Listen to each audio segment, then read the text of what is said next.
Hello there, dear friends, and welcome once again to the Relaxed Fantasy Review. Today, we're going to be talking about a subclass of the Druid, straight out of Tasha's Cauldron of Everything, the Circle of Spores. The Circle of Spores Druid has a wonderful idea and theme, that Druids are connected to nature, plants, and animals, but this particular Druid is really connected to fungus, to mushrooms, and to the interesting powers that fungal matter carries, and they amplify it and make it quite interesting from a concept perspective. But does the execution hold up? Let's find out. Right away, when you choose this subclass at level 2, you get your circle spells. Not every druid class gets these, but these are spells that are automatically prepared for you. Straight away, you actually get a really nice new cantrip. You get Chill Touch, which is a cool cantrip to have, for sure. And then as you go on, you get things like Blindness, Deafness, Animate Dead, Gentle Repose, Blight, Cloud Kill. It's not a bad list at all. I wouldn't say it's the best expanded spell list I've ever seen, but there's definitely a lot of damage dealing potential on here, so I say 8 out of 10 for the circle spells. Then you get your Halo of Spores. This is a power that's always on. You don't have to toggle it or anything like that. When a creature moves within 10 feet of you, you can use your reaction to force them to make a Constitution saving throw. If they fail, they take necrotic damage. It starts off at 1d4 and then scales up over time to 1d6, 1d8, 1d10. This is tricky because it's cool, the idea that you've got this like spore cloud around you that can just automatically damage creatures, but it doesn't automatically damage creatures. You have to use your reaction, so you can only do this once per round of combat. And the creature makes a con save, and if they succeed, nothing happens to them. So, and the damage is kind of low to start, 1d4. I say that this power just has too many ifs in the sentence. Like, if they end close to you, if you use your reaction, and if they fail a con save. It's a power that honestly I would have preferred it just say any unfriendly creature takes this damage when they're close to you. No saves, no reactions, then it would have been awesome. As it stands, it's more of a 6 out of 10. Just not quite what it could have been. But you also get another power at level 2, the Symbiotic Entity power.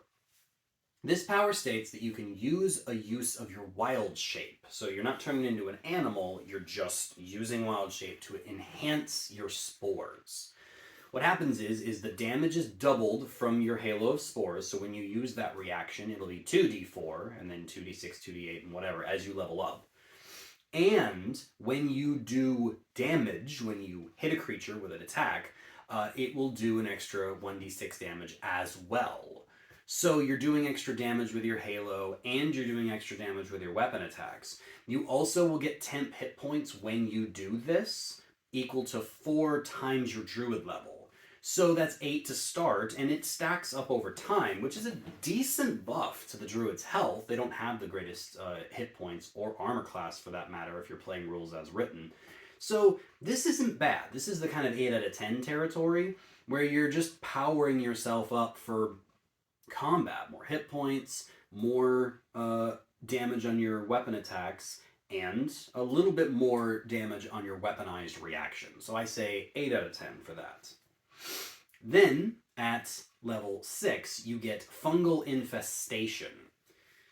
What this says is that when a creature, a humanoid that's small or medium, dies within 30 feet of you, you can use your reaction to use your spores to raise the creature up as a zombie under your control. So straight away, you're like, oh, I get a zombie because someone died next to you.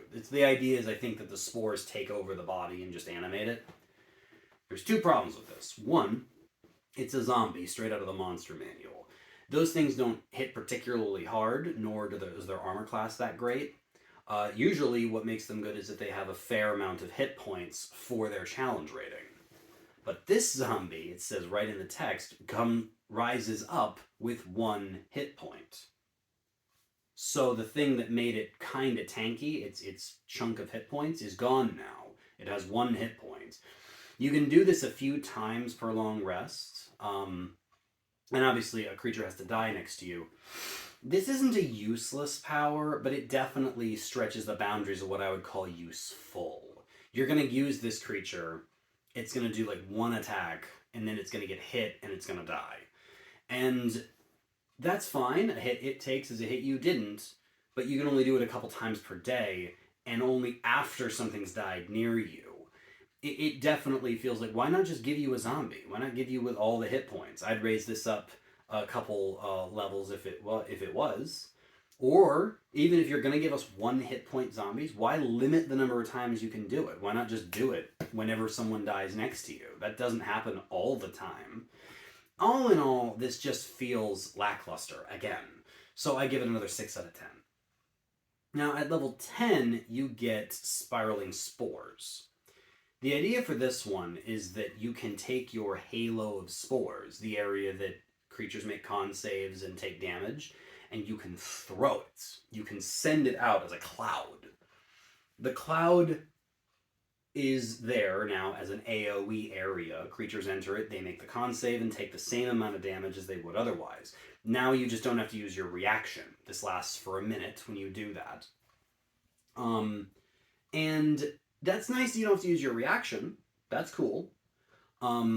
So this is definitely better than the halo of spores, but you then lose your halo of spores. It's not around you anymore. So if a creature comes within 10 feet of you while you've got this AoE in effect, you can't use your reaction to hurt them anymore. It takes away your weaponized reaction and just replaces it for an AoE damaging spell-like effect. Again, it's not useless. I'd say it's better than Halo of Spores, but not by much. I'd say it's a 7 out of 10. Improvement over a 6 out of 10. So that's okay. Oh, also, you have to be using Symbiotic Entity to do this. So you have to use your Wild Shape to enhance your attacks and give yourself the 10 hit points, and then you choose to hurl your spores elsewhere. Finally, at level 14, you get your capstone feature, the Fungal Body. This is actually pretty good.